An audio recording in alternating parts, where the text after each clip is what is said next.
الحمد لله رب العالمين الرحمن الرحيم مالك يوم الدين وأشهد أن لا إله إلا الله وحده لا شريك له وأشهد أن محمدا عبده ورسوله صلوات الله وسلامه عليه وعلى آله وعلى أصحابه ومن اهتدى بهديه واستنى بسنته إلى يوم الدين وبعد. معزز مکرم سامعین، عقیدہ واسطیہ کا درس آپ کے سامنے مسلسل ہو رہا تھا، لیکن 2-3 ہفتوں سے مصروفیات کی بنا پر درس روک دیا گیا تھا۔ آج سے دوبارہ انشاءاللہ یہ درس آج سے شروع ہو رہا ہے، اور ایسے ہی جو بدھ کا درس ہوتا تھا سیرت صحابہ، وہ بھی انشاءاللہ اس بدھ کو درس ہوگا۔ اور دعوت سینٹر میں اوپر کلاس روم میں ہمارے شیخ افتخار صاحب جو تعلیم دیتے تھے، وہ تعلیم بھی اس ہفتے سے الحمدللہ، بلکہ گزشتہ ہفتے ہی سے ان کی تعلیم شروع ہو گئی ہے۔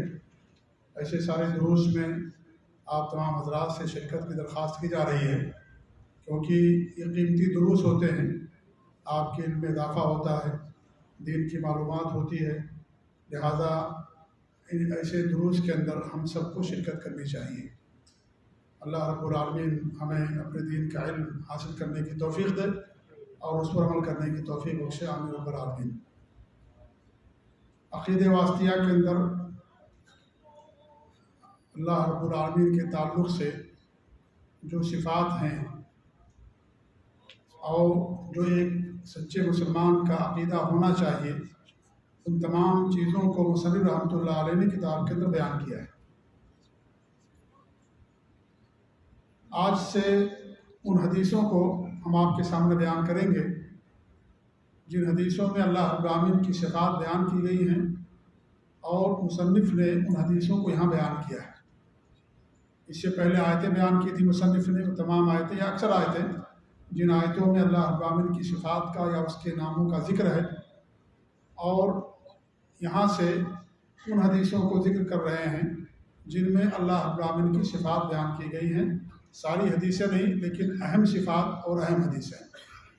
سب سے پہلی حدیث جو مصنف یہاں بیان کی ہے وہ اللہ رب العالمین کے آسمان دنیا پر نزول سے متعلق ہے، کہ اللہ رب العالمین آسمان دنیا پر ہر رات کے آخری پہر نزول فرماتا ہے۔ یہ بخاری مسلم کی حدیث ہے، بڑی مشہور حدیث ہے، بلکہ بہت سارے علماء نے اس حدیث کو متواتر قرار دیا ہے۔ اور متواتر کا مطلب یہ ہوتا ہے کہ روایت کرنے والوں کی اتنی زیادہ تعداد ہو کہ ان سب کا جھوٹ پر اتفاق کر لینا محال ہو، ناممکن ہو۔ ایسی روایتوں کو، حدیثوں کو متواتر کہا جاتا ہے۔ تو پہلی حدیث انہوں نے مصنف رحمۃ اللہ علیہ نے، امام ابن تیمیہ رحمۃ اللہ علیہ نے اللہ کے نزول سے متعلق بیان کی ہے۔ حدیث کیا ہے؟ یہ حدیث پہلے پڑھ لیتے ہیں۔ اللہ کے رسول صلی اللہ علیہ وسلم کا ارشاد ہے، ينزل ربنا إلى سماء الدنيا كل ليلة حين يبقى ثلث الليل الآخر فيقول من يدعوني فأستجيب له، من يسألني فأعطيه، من يستغفرني فأغفر له۔ امام بخاری اور مسلم نے اس حدیث کو روایت کیا۔ اس حدیث کا مفہوم یہ ہے کہ آپ فرماتے ہیں کہ اللہ ہمارا رب آسمان دنیا پر ہر رات نزول فرماتا ہے۔ حین یبقی ثلث اللیل الآخر، جب رات کا تیسرا حصہ یا آخری پہر باقی رہ جاتا ہے تو اللہ تعالیٰ اس وقت آسمان دنیا پر نزول فرماتا ہے۔ فیقول، تو اللہ تعالیٰ فرماتا ہے، من یدعونی، کون ہے جو مجھے پکارے، دعا کرے، فاستجیب له، میں اس کی دعا کو قبول کر لوں۔ من یسألنی، کون ہے جو مجھ سے مانگے تو میں اسے دوں۔ من یستغفرنی فاغفر له، کون ہے جو مجھ سے مغفرت طلب کرے اور مجھ سے معاف کر دوں۔ یہ حدیث ہے، بڑی مشہور حدیث، بلکہ متواتر حدیث۔ اس حدیث کے اندر جو بنیادی مسئلہ ہے جس کے لیے مصنف نے اس حدیث کو یہاں پیش کیا ہے، وہ اللہ رب العالمین کے نزول سے متعلق ہے، کہ اللہ رب العالمین آسمان دنیا پر ہر رات آخری پہر نازل ہوتا ہے، نزول فرماتا ہے۔ اب اللہ تعالیٰ کا نزول کیسا ہے، کیفیت ہمیں نہیں معلوم ہے، اور تمام صفات کے بارے میں بار بار ہم یہ بات کہتے آ رہے ہیں، اور آپ لوگوں کو معلوم بھی ہوگا کہ جو صفات ہیں اللہ رب العالمین کی، ان صفات کے بارے میں ہمارا ایمان ہونا چاہیے، لیکن کیفیت ہمیں نہیں معلوم ہے۔ کیفیت اللہ رب العالمین کو معلوم ہے۔ جیسے اللہ رب العالمین عرش پر مستوی ہے، امام مالک رحمۃ اللہ علیہ سے کسی نے سوال کیا تو انہوں نے کہا کہ جب سوال کیا کہ اللہ تعالیٰ عرش پر کیسے مستوی ہے، تو انہوں نے کیا جواب دیا؟ جواب یہ دیا تھا کہ الاستواء معلوم، استوا معلوم ہے، یعنی استوا کا مطلب جانتے ہیں۔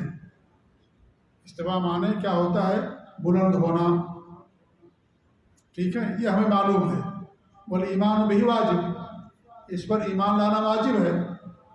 والکیف مجہول، کیفیت مجہول ہے، کیفیت ہمیں نہیں معلوم ہے۔ والایمان بہ واجب والسؤال عنہ بدعہ، اور اس کے بارے میں سوال کرنا بدعت ہے۔ یہ قاعدہ ہر صفت کے بارے میں ہے کہ اللہ رب العالمین کی جو بھی صفت ہے، تمام صفت کے بارے میں ہمارا عقیدہ یہی ہونا چاہیے کہ یہ صفت اللہ تعالیٰ کے شایان شان ہے۔ جس طریقے سے اللہ تعالیٰ کی ذات اکیلی اور تنہا ہے، اللہ کی ذات میں اس کے کوئی برابر اور کوئی شریک نہیں ہے، ایسی اللہ رب العالمین بھی اپنی صفات میں اکیلا اور تنہا ہے، اور اللہ رب العالمین کی جو صفات ہے اس کے شایان شان ہے۔ ہم سب کا اس پر ایمان ہونا چاہیے، لیکن کیفیت کا علم ہمیں نہیں ہے، کیفیت نہیں معلوم ہے، کیونکہ کیفیت نہ قرآن کے اندر بیان کی گئی، نہ ہمارے نبی نے حدیثوں کے اندر بیان کیا، نہ صحابہ نے بیان کیا، لہذا کیفیت ہمیں نہیں معلوم۔ لیکن اللہ رب العالمین کی صفت ہے کہ اللہ تعالیٰ آسمان دنیا پر ہر رات آخری پہر نازل ہوتا ہے یا نزول فرماتا ہے۔ تو یہ جو قاعدہ ہے، یہ قاعدہ ہمیشہ ہر صفت کے بارے میں ہمارے دماغ میں ہونا چاہیے کہ جب ہم کوئی بات کہتے ہیں اللہ تعالیٰ کی صفت کے تعلق سے، تو اس کی کیفیت ہمیں معلوم نہیں ہوتی ہے، اور کیفیتیں مختلف ہوتی ہیں۔ ایک انسان غصہ کرتا ہے، دوسرا انسان بھی غصہ کرتا ہے، دونوں انسان ہیں، دونوں مخلوق ہیں، لیکن دونوں کے غصہ ہونے کی کیفیت الگ الگ ہوتی ہے۔ اس طریقے سے بہت ساری چیزیں ہیں۔ دو لوگ ہیں، دو عالم ہیں، دونوں کا علم برابر نہیں ہے، کسی کے پاس زیادہ علم ہے، کسی کے پاس کم علم ہے۔ تو یہ جو صفات ہیں مخلوقات کے درمیان، ان میں بھی کیفیات کے اندر اختلاف ہوتا ہے، فرق ہوتا ہے۔ ہمارے پاس بھی ہاتھ ہے، ایک نہیں ہے، اور لوگوں کے پاس ہاتھ ہیں، لیکن کیا سب کے ہاتھ ایک دم ہو بہو ایک جیسے ہیں، برابر ہیں؟ کسی کا ہاتھ چھوٹا ہے، کسی کا ہاتھ بڑا ہے، کسی کی انگلیاں چھوٹی ہے، کسی کی انگلیاں بڑی ہیں، کسی کا قد لمبا ہے، کسی قد چھوٹا ہے۔ یہ سارا فرق ہوتا ہے، کیفیت فرق ہوتا ہے۔ ہمارے ہاتھ ہیں، جانوروں کے پاس بھی ہاتھ ہوتے ہیں، ہمارے پاس آنکھ ہیں، جانوروں کے پاس بھی آنکھ ہوتی ہے، لیکن کیا ہماری آنکھ اور جانور کی آنکھ برابر ہوتی ہے؟ کیفیت میں فرق ہوتا ہے۔ تو جب یہ مخلوقات کے درمیان فرق ہے اور ہم سب اس پر ایمان رکھتے ہیں کہ سارا فرق ہے، تو ظاہر بات اللہ رب العالمین کی ذات تو سب سے مختلف ہے، سب سے بڑی ذات ہے، سب کا خالق ہے۔ پھر اللہ رب العالمین کی صفات کو مخلوقات کی صفات پر قیاس کرنا یہ باطل ہے۔ اللہ کی تعالیٰ کی صفات مخلوقات پر قیاس نہیں کی جا سکتی ہیں، کیونکہ اللہ رب العالمین جیسی کوئی ذات نہیں ہے، لہذا وہ جیسا کوئی صفات کے اندر بھی نہیں ہے۔ تو اللہ تعالیٰ آسمان دنیا پر نزول فرماتا ہے، اس کے نزول کی کیفیت کیا ہے اللہ رب العالمین زیادہ بہتر جانتا ہے۔ ہمیں کیفیت کے بارے میں علم نہیں ہے، ہم نہیں جانتے کیفیت کو، اور کیفیت کے پیچھے انسان کو پڑھنا بھی نہیں چاہیے، اور کیفیت کے پیچھے پڑھنا یہ ان لوگوں کا عمل ہے جو بدعتی ہوتے ہیں۔ اسی کی بنیاد پر انہوں نے اللہ تعالیٰ کی صفات کا انکار کر دیا، یا اس کی تعویل کی، غلط تعویل کی، اس کا غلط معنی بیان کر دیا کہ یہاں پر ہم اللہ تعالیٰ کے اگر نزول مانتے ہیں تو گویا کہ جیسے ایک انسان اپنے تخت سے نیچے نازل ہوتا اترتا ہوتا تو اللہ تعالیٰ کی تشبیہ لازم آتی، نعوذ باللہ۔ ہم یہ بات کہتے ہی نہیں ہیں، کیونکہ اللہ تعالیٰ کی صفات اللہ کے شایان شان، اللہ کے لائق، جیسے بندوں کی صفات بندوں کے لائق، ویسے اللہ رب العالمین کی صفات اللہ کے لائق، اللہ کے شایان شان ہے۔ کیفیت کے بارے میں سوال کرنا، امام مالک نے کیا فرمایا؟ اس کے بارے میں سوال کرنا بدعت ہے، نہیں پوچھنا چاہیے۔ صحابہ نے نہیں پوچھا، سلف صالح نے نہیں پوچھا، اللہ تعالیٰ کی صفات کی کیفیت کے تعلق سے. لہذا سوال کرنا غلط ہے. کسی نے دیکھا نہیں اللہ رب العالمین کو، بندوں پر قیاس بھی نہیں کر سکتے ہیں. یہ وحی کے ذریعے سے معلوم ہو سکتا ہے، لیکن قرآن و حدیث کے اندر اس کے تعلق سے کوئی چیز نہیں بیان کی گئی. اس لیے ہمارا اس پر ایمان ہے، اور یہ غیبیات سے متعلق ہے. بھائی جیسے قبر میں عذاب ہوتا ہے لوگوں کو، اب عذاب کی کیفیت کی اللہ تعالیٰ بہتر جانتا ہے، لیکن ہمارا ایمان ہے کہ جو فاسق ہیں، فاجر ہیں، منافق ہیں، کافر ہیں، ان کو قبر کے اندر عذاب ہوتا ہے، فطروں سے دو چار ہوتے ہیں، لیکن کیفیت کیا ہوتی ہے اللہ تعالیٰ زیادہ بہتر جانتا ہے. جو اہل ایمان ان کو نعمتیں ملتی ہیں، اکرام ہوتا ہے اللہ کی طرف سے ان کے لیے جنت کی کھڑکیاں کھول دی جاتی ہیں، قبر کو کشادہ کر دیا جاتا ہے. یہ ساری چیزیں ہوتی ہیں اہل ایمان کے ساتھ، کیونکہ اہل ایمان کے لیے قبر ہی سے اللہ رب العالمین کی طرف سے نیک بدلہ ملنا شروع ہو جاتا ہے. قبر ہی سے تو ایسے لوگوں کو اللہ کی طرف سے نیک بدلہ ملتا ہے، لیکن اس کی کیفیت کیا ہمیں نہیں معلوم، انسان نہیں بتا سکتا اس کو. یہ تجربے والی چیز ہی بھی نہیں کہ کوئی انسان جائے قبر کے اندر سو کر کے دیکھ کر کے آ جائے کہ میں قبر میں سویا تھا اور جو ہے میں نے یہ دیکھا اس طریقے سے عذاب ہوتا ہے، اس طریقے سے نعمتیں ملتی نہیں ہیں. ایسا نہیں ہو سکتا ہے. یہ سب غیبیات سے متعلق ہے. غیبیات کے بارے میں کیا ہے؟ سمعنا واطعنا آمنا وصدقنا، ہم نے سنا، ہم نے اطاعت کی، ہم ایمان لائے، ہم نے تصدیق کی. جو قرآن بیان کیا گیا ہم نے سن لیا، ہم نے اس کی اطاعت کی. حدیث کے اندر بیان کیا گیا سنا، ہم نے اس کی اطاعت کی، ہم اس پر ایمان لائے، ہم اس کی تصدیق کرتے ہیں. اللہ سچا ہے، اللہ کی کوئی بات جھوٹی نہیں ہے. نبی سچا ہے، نبی کی کوئی بات جھوٹی نہیں ہے. دین سچا ہے، دین کے اندر کوئی بات جھوٹی نہیں ہے. ایک مسلمان بھی سچا ہوتا ہے، سچائی کو قبول کرتا ہے، سچائی کو عام کرتا ہے اور اس طریقے سے جھوٹ نہیں بولتا. لہذا یہ جو ساری باتیں بتائی جاتی ہیں صفات کے تعلق سے، اس کے بارے میں ہمارا یہ عقیدہ ہونا چاہیے. یہ کیفیت ہمیں نہیں معلوم ہے، کیفیت ہمیں نہیں معلوم. اللہ نزول فرماتا ہے، نزول کیفیت کیا ہے؟ یہ صرف نام کی مطابقت ہے، صفات اور کیفیت کے اندر مطابقت نہیں ہے. یہ بات سمجھ آ رہی ہے نا؟ نام کے اندر مطابقت ہے بس خالی. جیسے ہماری آنکھ کو بھی تو آنکھ کہتے ہیں نا اردو زبان میں. ہاتھی کی آنکھ کے لیے کیا اس کو آنکھ ہی تو اس کو بھی کہتے ہیں، یا کوئی اور لفظ کہا جاتا ہے؟ اس کے لیے بھی تو ہی نام ہے نا، اس کی بھی آنکھ کو آنکھ ہی کہا جاتا ہے. اس کی زبان کو زبان ہی کہا جاتا ہے، اس کی زبان کو کوئی اور نام نہیں دیا جاتا. تو ایسے ہی نام کے اندر صرف مطابقت ہے.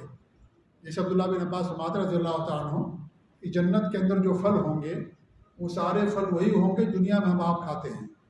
ان پھلوں کے نام بھی وہی ہوں گے جو سارے پھل ہم آپ کھاتے ہیں. لیکن کیا دنیا کے پھل اور جنت کے پھل ایک جیسے ہوں گے؟ نہیں ہوں گے. کیفیت کے اندر فرق ہوگا، خوشبو میں، ذائقے میں، حجم کے اندر، تمام چیزوں کے اندر فرق ہوگا. وہ صرف نام کی مطابقت ہوگی بس. ایسے اللہ تعالیٰ کی صفات جو ہیں وہ صفات اللہ کے شان ہیں، اور وہ صفت اگر بندے کے اندر ہے تو وہ صرف نام کی مطابقت ہے. جیسے اللہ رب العالمین کی صفت ہے کہ اللہ رب العالمین خوش ہوتا ہے، آگے ساری حدیثیں آئیں گی. اللہ نزول فرماتا ہے، ایک انسان بھی نزول کرتا ہے، اترتا ہے. نزول مانے اترنا ہوتے ہیں. ایک انسان سیڑھی سے اترتا ہے، جہاز سے اترتا ہے، چھت سے اترتا ہے، اس کا بھی اترنا ہوتا ہے. اللہ رب العالمین بھی نزول کرتا اترتا ہے، لیکن یہ نام کی مطابقت خالی ہے صفت کے اندر، لیکن کیفیت کے اندر دونوں میں کوئی برابری نہیں ہے. کیفیت اللہ رب العالمین کے شان ہے، کیفیت اللہ کی ذات کے شان ہے. تو نام کی مطابقت سے کیفیت کے اندر مطابقت آنا ضروری نہیں ہے.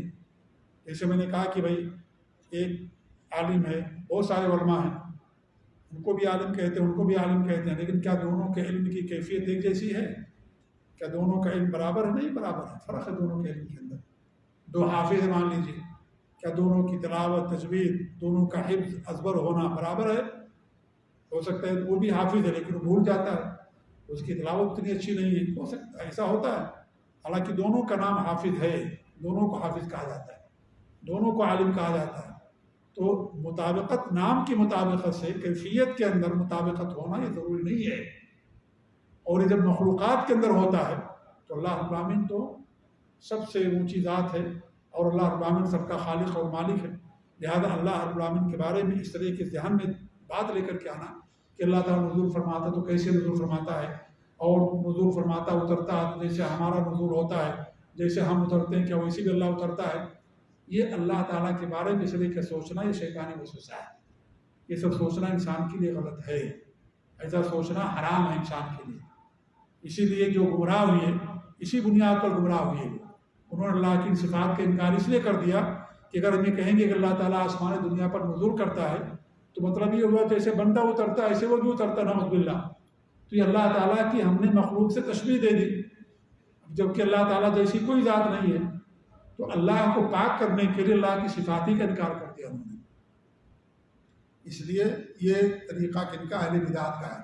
جہمیہ تھے، معتزلہ تھے، یا اس طریقے سے عشاعرہ ماتریدیہ جو ہیں ہم لوگوں کے علاقے اور ملکوں کے اندر، جو اللہ رب العالمین کو صفات پر ایمان رکھتے ہیں، اکثر صفات کا انکار کرتے ہیں یا اس کی غلط تعویل کرتے ہیں، اس کا غلط معنی بیان کرتے ہیں۔ یہ ان لوگوں کا منہج اور عقیدہ ہے جو سلف صالحین کے منہج پر چلنے والے ہیں، اور جو سلفی ہیں اہل حدیث ہیں، کیونکہ اہل حدیث ہی سلف صالحین کے منہج پر چلنے والے ہیں۔ ان کا عقیدہ اور منہج یہ نہیں ہے، وہ اللہ رب العالمین کی بیان کردہ تمام اسماء اور صفات پر ایمان رکھتے ہیں جیسے صحابہ ایمان رکھتے تھے، سلف صالحین ایمان رکھتے تھے۔ ان ناموں کی اور صفات کی کیفیت نہیں بیان کرتے، کیفیت اللہ تعالیٰ کے حوالے کرتے ہیں۔ بھی اللہ بیان کرتا ہے اپنے بارے میں کہ اللہ عرش پر مستوی ہے، ہم کہیں اللہ عرش پر مستوی نہیں ہے، یہ تو اللہ تعالیٰ کی بات کا انکار ہے کہ اس کا ہم غلط معنی بیان کر دیں۔ نبی فرماتے ہیں اللہ کے بارے میں سب سے زیادہ جاننے والا اللہ تعالیٰ خود ہے، اس کی ذات ہے۔ اس کے بعد انبیاء ہوتے تھے۔ ہمارے نبی نے فرمایا اللہ کے بارے میں کہ اللہ تعالیٰ آسمان دنیا پر نزول فرماتا ہے۔ اب ہم اس کا انکار کر دیں کہ اگر ہم یہ مانیں گے تو بندوں کے سے تشبیہ لازم آتی ہے، بندوں جیسی صفت ہو جاتی ہے، لہذا ہم انکار کر دیتے ہیں، رہے گا بانس نہ بجے گی بانسری۔ یہی لوگوں نے اپنایا کہ بھئی ہم تو اس کو مانتے ہی نہیں ہیں۔ یہ طریقہ صحیح نہیں ہے، یہ بخاری مسلم کی حدیث ہے، امت نے اس حدیث کو قبول کیا ہے۔ اللہ کے رسول فرما رہے ہیں صادق ہیں آپ، امین ہیں، سچے ہیں، اور ہم انکار کر دیں کہ نہیں ہم نہیں مانتے اس بات کو، تو یہ اہل بدعت کا شعبہ ہے۔ جو سلف صالحین کے عقیدے اور منہج پر لوگ ہیں وہ مانتے ہیں کہ اللہ تعالیٰ نزول فرماتا ہے، لیکن کیفیت ہمیں نہیں معلوم۔ اگر کوئی کیفیت بیان کرتا ہے تو بدعتی ہے، وہ اہل بدعت ویسے ہے۔ ہم کیفیت نہیں بیان کرتے، ہم کہتے ہیں اللہ تعالیٰ کے ہاتھ ہے، 2 ہاتھ، اللہ کی 2 آنکھیں ہیں، لیکن اللہ کے شان نشان ہے، ان کی کیفیت وہ نہیں بیان کرتے۔ کیفیت کا علم ہمارے پاس نہیں ہے، لیکن یہ صفت اللہ تعالیٰ کے لیے ہے۔ اللہ نے خود بیان کیا قرآن میں، نبی نے بیان کیا حدیثوں کے اندر، لہذا ہم ان کا انکار نہیں کر سکتے۔ تو اس حدیث سے جو سب سے بنیادی مسئلہ جو ثابت ہوتا ہے، اور جو ہمارے درمیان جو سلف صالحین کے عقیدے اور منہج پر ہیں اور ان لوگوں کے درمیان جو سلف صالحین کے عقیدے منہج پر نہیں، بنیادی مسئلہ ہے وہ لوگ اللہ رب العالمین کے علوی ذات کا انکار کرتے ہیں۔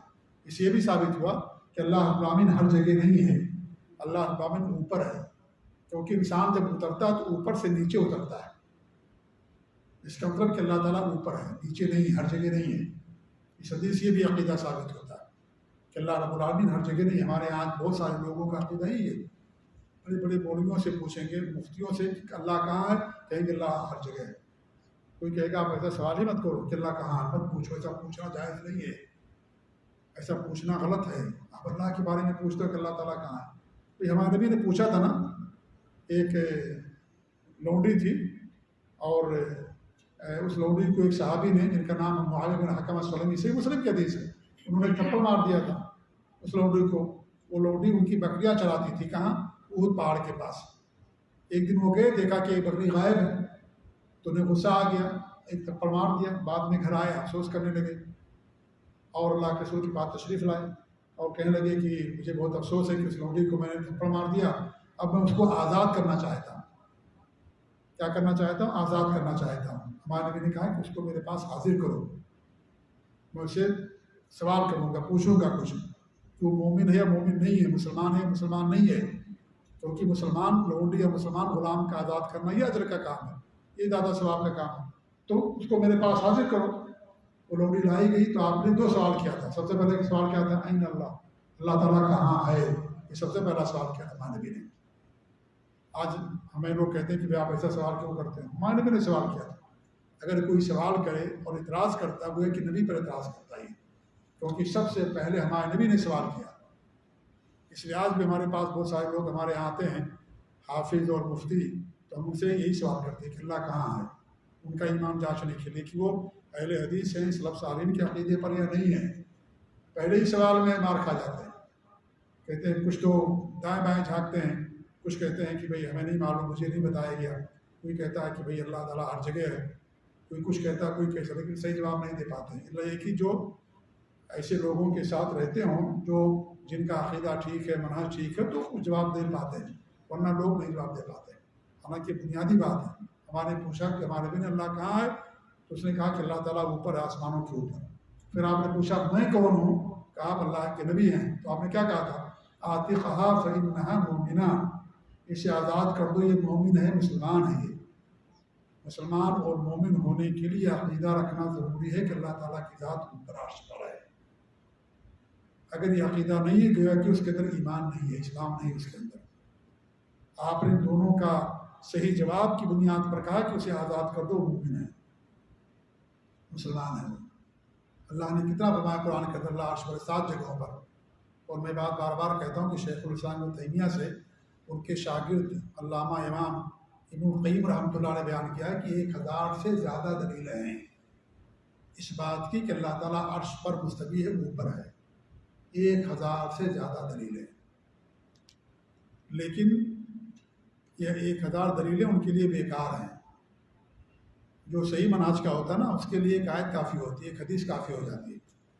لیکن جس کو نہیں ماننا ہے، غلط عقیدے کے ہیں، غلط منہج کے ہیں، پورا قرآن کے لیے کافی نہیں ہوتا، پوری حدیثیں کافی نہیں ہوتی ہیں۔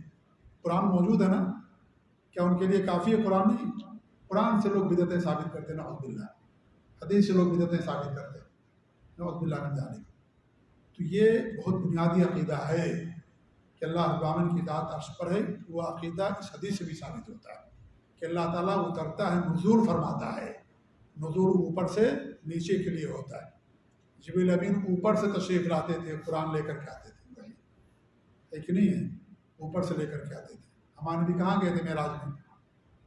اللہ تعالیٰ ہر جگہ ہے، تو معراج میں جانے کی ضرورت کیا تھی؟ آپ گئے نا معراج، اللہ کے قریب ہوئے نا، 7 آسمانوں کی آپ نے سیر کی، انبیاء سے ملاقات کی، معراج کا واقعہ پیش آیا۔ معراج کا جشن منائیں گے، لیکن معراج سے ثابت کیا ہوتا ہے، انہیں اس پر ایمان نہیں لائیں گے، ہے نا۔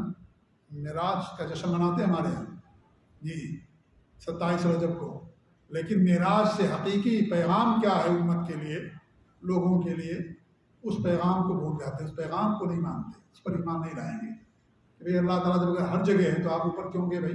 یہیں کہیں ملاقات کر لیتے اللہ تعالیٰ سے، جب ہر جگہ اللہ تعالیٰ ہے تو اوپر جانے کی کیا ضرورت ہے؟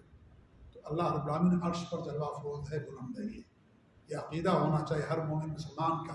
اگر یہ نہیں ہے تو ہمارے نبی نے کیا فرمایا کہ اس کی بنیاد پر کہا کہ مومن ہے، اسے آزاد کر دو۔ پہلی بات کیا کی، اس نے کہا کہ اللہ اوپر ہے۔ دوسرا کیا کہ میں اللہ کا نبی اور رسول ہوں۔ اسے بھی معلوم ہوا کہ ہمارے نبی عالم الغیب نہیں تھے۔ یہ بھی بہت بڑا مسئلہ ہمارے یہاں، ایک بہت بڑی جماعت ہے جو کہتی ہے کہ اللہ کے رسول عالم الغیب تھے، آپ غیب جانتے ہیں۔ یہ اللہ تعالیٰ کے ساتھ شرک ہے، یہ بڑا شرک ہے، اللہ معاف نہیں کرے گا۔ یہ اسماء و صفات کے اندر شرک ہے۔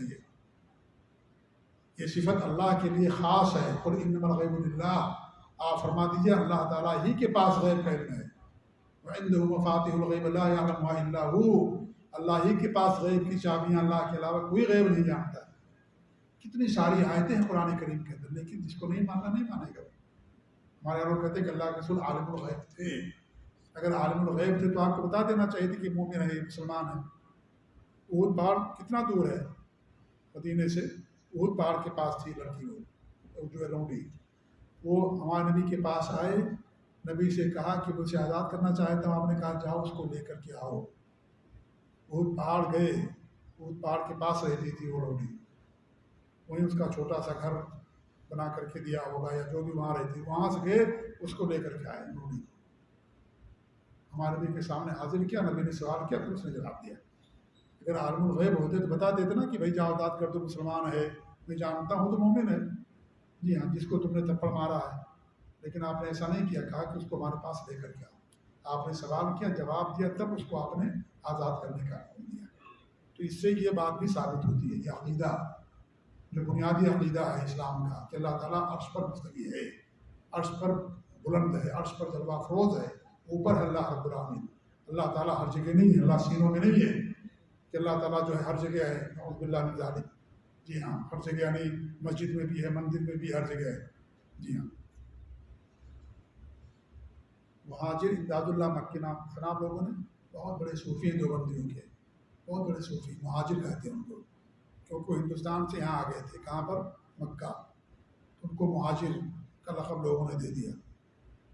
انہوں نے کہا کہ جو لا الہ الا اللہ ہے اس کے 3 مراتب ہیں لا الہ الا اللہ کے۔ پہلا مرتبہ لا الہ الا اللہ کا جو عام لوگوں کے لیے، کہ اس کا مطلب یہ کہ اللہ کے علاوہ کوئی معبود نہیں ہے۔ دوسرا مرتبہ کیا ہے کہ لا مقصود الا اللہ، کہ اللہ کے علاوہ کوئی مقصود نہیں ہے ہمارا۔ یہ جو اس سے اونچے درجے کے لوگ ہیں۔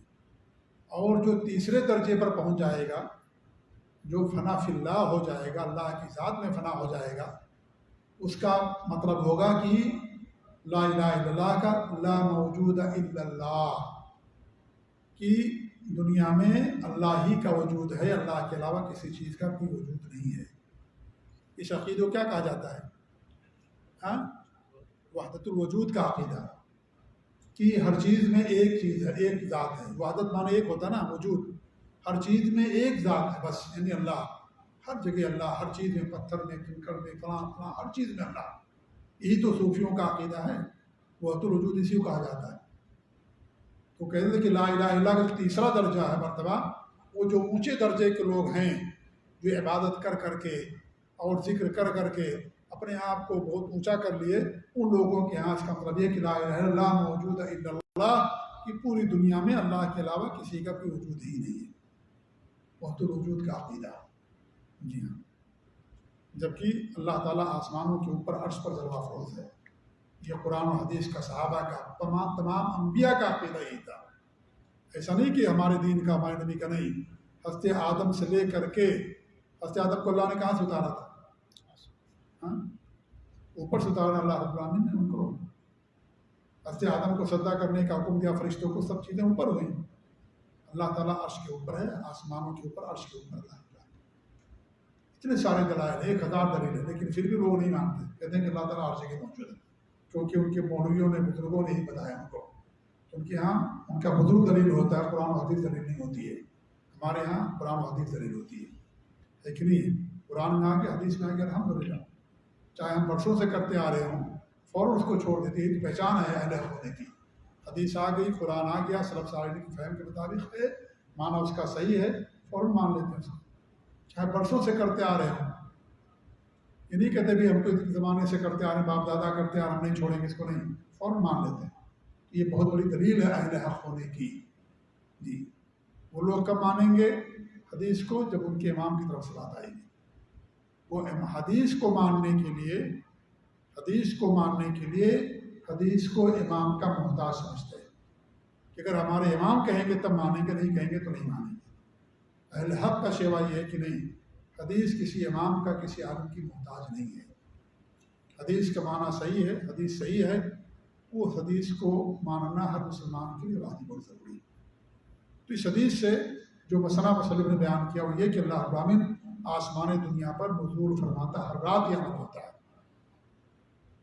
تو اسے بھی معلوم ہوا کہ اللہ رب العالمین، اور یہ نزول حقیقی ہے۔ یہاں جو اہل بدعت ہیں، انہوں نے اس کا کیا معنی لیا؟ حدیث کا انکار نہیں کیا انہوں نے کہا کہ نزول سے مراد یہ ہے، 3 باتیں انہوں نے بیان کی۔ ایک تو یہ کیا کہ اللہ تعالیٰ کا حکم نازل ہوتا ہے، اللہ کا حکم، کیا اللہ تعالیٰ کا حکم صرف رات کے آخری پہر نازل ہوتا ہے یا ہمیشہ نازل ہوتا ہے؟ ہمیشہ نازل ہوتا ہے۔ دنیا میں ہمیشہ کوئی مرتا ہے، کوئی جو ہے پیدا ہوتا ہے، کوئی بیمار ہوتا ہے، کسی کو شفا ملتی، کوئی کچھ، دنیا میں اللہ تعالیٰ کا حکم ہمیشہ نازل ہوتا رہتا ہے۔ وہ کہتے ہیں یہاں پر مراد یہ کہ اللہ تعالیٰ کا حکم نازل ہوتا ہے۔ ہم کہتے ہیں کہ تمہارا کہنا غلط ہے۔ حدیث کے الفاظ پر اگر غور کرتے تو معلوم ہوتا ہے حدیث میں کیا کہا گیا ہے، ینزل ربنا، ہمارا رب نزول فرماتا ہے۔ اللہ تعالیٰ کا حکم تو ہمیشہ نازل ہوتا ہے، وہ تو کسی وقت سے مقید نہیں، اللہ کا حکم ہمیشہ نازل ہوتا ہے، ایک نہیں۔ اور پھر آگے کیا فرمایا کہ اللہ کیا کہتا ہے کہ کوئی ہے جو مجھے پکارے، تو کیا اللہ تعالیٰ کا حکم یہ کہتا ہے کوئی ہے مجھے پکارے میں اس کی دعا قبول کروں، کوئی ہے جو مجھ سے مانگے میں اسے دوں، کوئی ہے جو مجھ سے مغفرت طلب کرے میں اس کی مغفرت کروں؟ کہ اللہ تعالیٰ کا امر اس کا حکم یہ کہتا ہے کر کے؟ اللہ تعالیٰ کی ذات کہتی ہے، حکم کیسے کہے گا بھائی کہ مجھ سے مانگو میں دوں گا؟ وہ کوئی ذات ہے حکم؟ وہ تو اللہ تعالیٰ کا حکم ہے، اللہ کی صفت ہے وہ کیسے کہے گا کہ بھائی میں مجھ سے مانگو میں دینے والا ہوں، یا مجھ سے مغفرت طلب کرو میں مغفرت طلب کرنے والا ہوں؟ مغفرت تو اللہ تعالیٰ طلب جو ہے کرنے والا ہے نا۔ تو ایک معنی انہوں نے بیان کیا، معنی باطل ہے۔ دوسرا معنی یہ بیان کیا انہوں نے کہ اس کا مطلب یہ کہ اللہ کی رحمت نازل ہوتی ہے، اللہ کی رحمت۔ کیا اللہ کی رحمت بھی؟ یہاں پر بھی وہی اشکال ہوتا ہے، اعتراض جو پہلے پہ اعتراض ہوا، کیا اللہ تعالیٰ کی رحمت آخری پہلے نازل ہوتی ہے؟ جو بھی نعمت انسان کے پاس اللہ تعالیٰ کی رحمت کی بدولت ہی حاصل ہوتی ہے۔ وما بکم من نعمت فمن اللہ، جو بھی نعمت آپ کے پاس ہے اللہ رب العالمین کی طرف سے۔ تو کیا اللہ تعالیٰ کی نعمت سے آخری پہر نازل ہوتی ہے اور اوقات میں اللہ تعالیٰ کی رحمت نہیں نازل ہوتی ہے؟ ہوتی ہے نازل نا، اللہ کی رحمت ہمیشہ نازل ہوتی رہتی ہے۔ اللہ کی رحمت نازل نہ ہو تو کسی کو پانی کا گھٹ نہ بھی ملے، کسی کوئی نعمت نہ ملے اللہ کی رحمت اگر نہ نازل ہو تو اللہ کی رحمت ہمیشہ نازل ہوتی رہتی ہے۔ لہذا اس کا یہ معنی بیان کرنا کہ اللہ کی رحمت نازل ہوتی ہے غلط ہے۔ تیسرا معنی کیا بیان کیا کہ اللہ کے فرشتے نازل ہوتے ہیں، نعوذ باللہ من ذالک، اللہ کے فرشتے نازل ہوتے ہیں۔ تو اللہ کے فرشتے تو بھی ہمیشہ نازل ہوتے ہیں، ہے کہ نہیں؟ حدیثوں کے اندر آتا ہے کہ عصر کے وقت فرشتوں کا نزول ہوتا ہے، جو دن بھر ہمارے ساتھ رہتے ہیں، عصر تک فرشتے جاتے ہیں، دوسرے فرشتے آتے ہیں۔ ایسی فجر کے وقت میں جاتے ہیں فرشتے اللہ رب العالمین کے پاس، اور کچھ فرشتے نازل ہوتے ہیں۔ ایسے ہی انسان کی حفاظت کے جو انسان آیت الکرسی کی تلاوت کرتا ہے، اللہ رب العالمین کی طرف سے ایک نگراں مقرر ہوتا ہے جو اس کی حفاظت کرتا ہے۔ تو فرشتوں کا نزول اترنا ہمیشہ ہوتا رہتا ہے۔ تو یہ کہنا کہ صرف فرشتے مراد ہیں، یہ حدیث کا غلط معنی بیان کیا جا رہا ہے، غلط معنی بیان کیا جا رہا ہے۔ کیا صحابہ نے اس حدیث کا معنی ہی بیان کیا تھا کہ صرف مراد اللہ کے فرشتے نہیں؟ اور فرشتہ کا یہ کہے گا کہ مجھے پکارو میں تمہاری دعا قبول کروں گا، یہ تو شرک ہو جائے گا۔ ہم تو اللہ سے پکارتے ہیں نا، اللہ کو ہم کس کو پکارتے ہیں؟ اللہ کو پکارتے نا کہ اللہ تعالیٰ تو مجھے معاف کر دے، اللہ مجھے اولاد دے دے، اللہ تعالیٰ میری بیماری دور کر دے۔ اب ہم فرشتے سے کہیں اے فرشتہ تو میری بیماری دور کر دے، میں تجھ سے روزی مانگ رہا ہوں تو مجھے روزی دے دے، میں گنہگار ہوں میرے گناہوں کو معاف کر دے، نعوذ باللہ من ذالک۔ تو گویا کہ شرک کی تعلیم دی جا رہی ہے۔ یعنی جب انسان صحیح راستے سے بھٹکتا ہے تو ایسی عجیب باتیں کہتا ہے، وہ اس کو سمجھ میں نہیں آتا کہ میری بات کتنی خطرناک بات ہے، کہ عقیدے پر ذرا پڑتی ہے کہ شرک کی کتابت گویا کی دی جا رہی ہے کہ فرشتہ کہتا ہے کہ مجھے پکارو میں تمہاری دعا قبول کرنے والا ہوں، مجھ سے مغفرت طلب کرو میں تمہیں معاف کرنے والا ہوں، مجھ سے مانگو میں تمہیں دینے والا ہوں۔ فرشتہ کیا دینے والا؟ سب محتاج اللہ رب العالمین کے، سب اللہ کے محتاج، اللہ دینے والا ہے۔ یا ایھا الناس انتم الفقراء الی اللہ واللہ هو الغنی الحمید۔ اے لوگوں سب کے سب، اس میں امیر غریب فرشتے انبیاء سب داخل ہیں، سب اللہ کے فقیر ہیں، سب اللہ کے محتاج ہیں۔ اللہ سب سے بے نیاز، اللہ تعریف والا، سب سے بے نیاز اللہ رب العالمین ہے۔ دنیا میں کوئی ایسا نہیں جو کسی کا محتاج نہ ہو، سب ایک دوسرے کے محتاج ہوتے ہیں۔ امیر غریب کا محتاج ہوتا ہے، غریب امیر کا محتاج ہوتا ہے، مرد بیوی کا محتاج، بیوی مرد کا محتاج ہے، باپ بیٹے کا محتاج ہے، بیٹا باپ کا محتاج ہے۔ دنیا میں کوئی ایسا نہیں، بادشاہ بھی محتاج ہے غریب کا، وہ بھی محتاج ہے، کمپنی کا مالک کوئی محتاج ہے۔ ہڑتال ہو جاتی کیا ہوتا ہے؟ کمپنی لوگ آ کر کے منت سماجت کرتے کہ ہمارے یہاں کام کرو، بہت خسارہ ہو رہا، نقصان ہو رہا ہمارا، ایک دن میں کروڑوں کا نقصان ہو رہا ہے۔ ہوتی نہیں ہڑتال ہمارے ملکوں کے اندر؟ منت سماج کی جاتی کہ نہیں جاتی ہے؟ کمپنی کے مالک آگے کہتا ہے بھائی کام کرو، سیلری بڑھا دیں گے، آپ کے مطالبات پورے کریں گے، آپ جو مانگ رہے دیں گے ہم کریں گے۔ آ کر کے ان کا محتاج ہے، کمپنی نہیں چلے گی تو اس کو روزی کہاں سے ملے گی، کہاں سے اس کے پاس پیسہ آئے گا؟ تو محتاج ہے وہ، کمپنی کے مالک ہے لیکن ورکروں کا محتاج ہے، کام کرنے والوں کا محتاج ہے۔ جی ہاں، رعایت نہیں ہوگی تو کون بادشاہ کی کا کام کرے گا؟ کوئی نہیں کرے گا۔ اس لیے سب ایک دوسرے کے محتاج، لیکن اللہ رب العالمین کسی کا محتاج نہیں ہے۔ آپ اللہ اگر پوری دنیا اللہ کی نافرمان ہو جائے تو بھی اللہ رب العالمین کے راضی ہونے میں، اس کے خالق ہونے میں، اس کی رضاقیت اور اس کی ربوبیت کے اندر کوئی فرق نہیں پڑے گا۔ اللہ کی بے شمار مخلوق اللہ کی بات کرنے والا ہے، اور اگر سب کے سب اللہ رب العالمین کے مطیع فرما بردار بن جائیں تو کیا اللہ تعالیٰ کی طاقت اور قوت میں کچھ اضافہ ہو جائے گا؟ نہیں۔ اللہ کی نافرمانی کریں گے ہمارا نقصان ہے، اللہ کی بات و بندگی کریں گے ہمارا فائدہ ہے۔ اللہ کا کوئی فائدہ نہیں، اللہ کا کوئی نقصان نہیں ہے۔ اللہ اسی لیے کیا اللہ الغنی، اللہ بے نیاز ہے، اللہ کسی کا محتاج نہیں ہے، نہ ہماری باتوں کا محتاج ہے، نہ ہماری اطاعتوں کا محتاج ہے۔ آپ نافرمانی کرو گے، ہم کریں گے اللہ کی نافرمانی، ہمارا نقصان، اللہ کا کوئی نقصان نہیں ہے۔ اللہ کی بے شمار مخلوق اللہ کی بات کرنے والی۔ تو یہ معنی بیان کرنا، یہ تو درجہ جہالت کی بات ہے کہ یہاں پر نزول سے مراد کیا ہے؟ فرشتے کا نزول مراد ہے، فرشتے نازل ہوتے ہیں۔ میں نے کہا کہ فرشتے ہمیشہ نازل ہوتے ہیں۔ اور دوسری بات یہ کہ اگر فرشتہ مانیں گے یہاں پر تو یہ گویا کہ شرک کی بات کہی جائے، نعوذ باللہ، کہ اللہ کے علاوہ فرشتوں کو پکارو، فرشتے اولاد دیں گے، فرشتے تمہاری ضرورتیں پوری کریں گے، فرشتے تمہاری مغفرت طلب کریں گے، نعوذ باللہ من ذالک۔ یہ سب کام اللہ تعالیٰ کے ساتھ خاص ہے۔ اللہ تعالیٰ کے ساتھ جو اعمال خاص ہیں ان میں اللہ کے علاوہ کسی کو پکارنا ہی اللہ تعالیٰ کے ساتھ شرک ہوتا ہے۔ مغفرت کرنے والا اللہ تعالیٰ ہے۔ آپ کے پیر صاحب مجھے معاف کر دو گناہوں کو، کون سا گناہ جو اللہ تعالیٰ سے متعلق ہے؟ اگر آپ نے کسی بندے پر ظلم کیا ہے تو آپ اسے کر سکتے ہیں کیونکہ بندے کا حق ہے، لیکن آپ ایسا گناہ کر رہے ہیں، شرک کر رہے ہیں، کہیں کہ نبی صاحب مجھے معاف کر دیجیے، فلاں صاحب مجھے معاف کر دیجیے، نہیں، یہ اللہ تعالیٰ معاف کرے گا، یہ اللہ تعالیٰ کے ساتھ گناہ ہے۔ یہ اگر بندوں سے متعلق ہے تو آپ بندوں سے آپ جا کر کے معافی مانگ لیجیے، تلافی کروا لیجیے، لیکن اگر اس کا تعلق اللہ تعالیٰ کی ذات سے تو اللہ تعالیٰ کے علاوہ کسی اور سے مانگنا یہ اللہ تعالیٰ کے ساتھ شرک ہو جائے گا۔ اللہ اولاد دینے والا ہے، آپ کسی اور جا کر کے مانگیں۔ اللہ تعالیٰ شفا دینے والا، کسی اور جا کر کے شفا مانگیں، اللہ تعالیٰ کے ساتھ خاص ہے یہ۔ تو یہ کہنا کہ فرشتے مراد ہیں، یہ حد درجہ جہالت کی بات ہے، غلط بات ہے۔ اس میں ایک پہلو اور بھی ہے، وہ یہ ہے کہ جب اللہ تعالیٰ نزول فرماتا ہے آسمان دنیا پر آخری پہر میں، تو اس کا کیا فائدہ ہمارے لیے؟ فائدہ یہ ہے کہ ہمیں اس رات کا اہتمام، اس وقت کا اہتمام کرنا چاہیے، اس وقت دعا کرنی چاہیے۔ وہ وقت دعا کی قبولیت کا وقت ہوتا ہے۔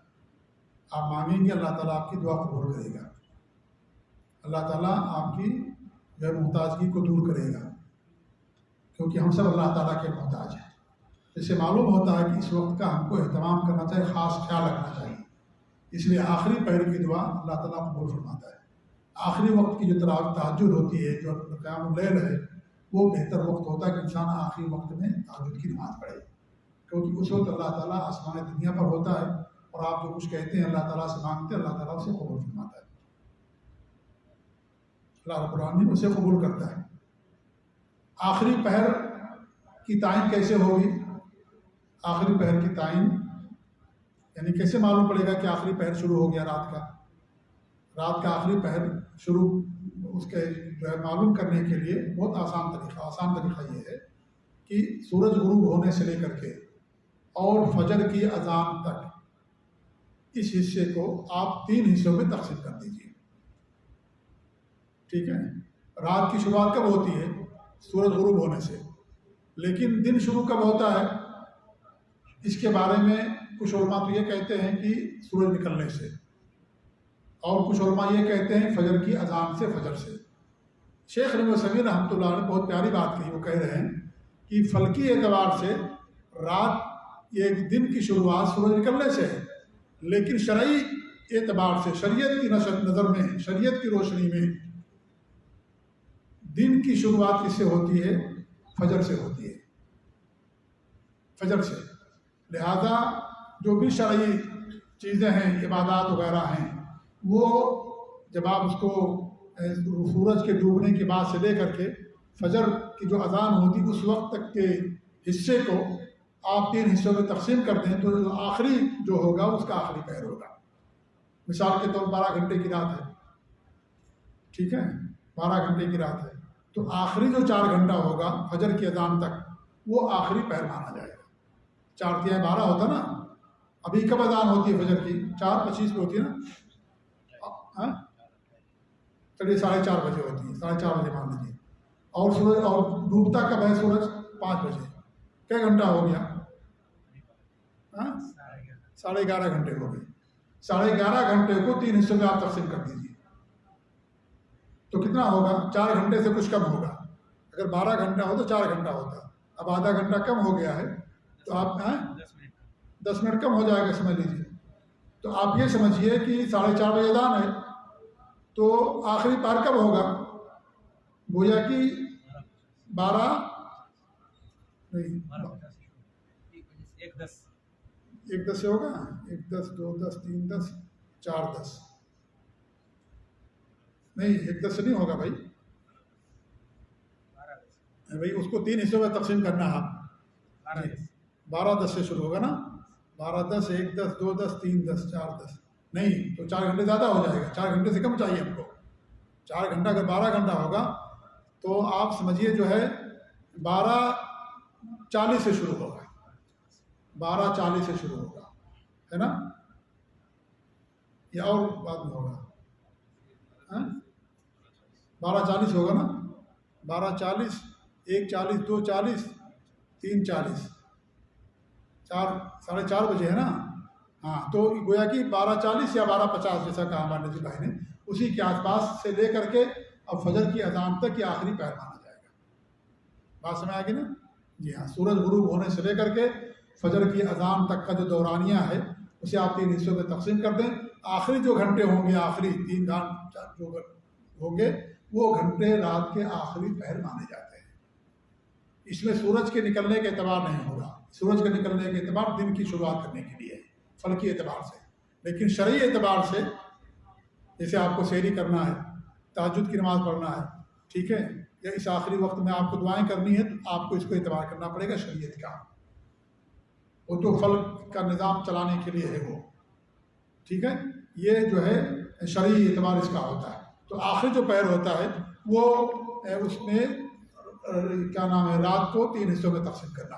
یہاں پر ایک سوال اور بھی یہ ہے کہ اللہ رب العالمین جب آسمان دنیا پر نزول فرماتا تو کیا عرش خالی ہو جاتا ہے؟ اس کے بارے میں امام ابن تیمیہ رحمۃ اللہ فرماتے ہیں کہ نہیں, عرش پر اللہ رب العالمین مستوی ہے, کیونکہ وہ 1000 دلیلیں میں نے بیان کیا, شیخ ابن تیمیہ رحمۃ اللہ نے خود بیان کیا ہے, اور وہ ساری محکم باتیں ہیں. لہذا اللہ رب العالمین عرش پر مستوی رہتا ہے اور آسمان دنیا پر اس کا نزول ہوتا ہے, لیکن کیفیت ہمیں نہیں معلوم. کیفیت کے بارے میں ہمیں نہیں معلوم, کیونکہ جیسے اللہ تعالیٰ کی ذات کی کیفیت بھی بیان کر سکتا ہے, نہیں بیان کر سکتا, ایسے اللہ کی صفات کی بھی کوئی کیفیت نہیں بیان کر سکتا. لہذا اللہ تعالیٰ عرش پر جب افروز رہتا ہے, اللہ عرش پر مستوی ہے اور اللہ ہی کے لیے بلندی ہے, اور اللہ رب العالمین ہر رات آسمان دنیا پر نزول بھی فرماتا ہے, لیکن کیفیت ہمیں نہیں معلوم. اس کے درمیان ہم کو پڑھنے کی ضرورت نہیں ہے. بہت ساری چیزیں دنیا کے اندر وجود پذیر ہوتی ہیں, کیفیتوں کا علم انسان کو نہیں ہوتا, لیکن اس کے باوجود انسان مانتا ہے. یہ غیب سے متعلق غیبیات اللہ رب العالمین نے سورہ بقرہ کے اندر سب سے پہلی صفت اہل ایمان کیا بیان کی؟ الف لام میم ذالک الکتاب لا ریب فیہ ھدی للمتقین الذین یؤمنون بالغیب. سب سے پہلی صفت ہے جو غیب پر ایمان رکھتے ہیں, بن دیکھے ایمان رکھتے ہیں.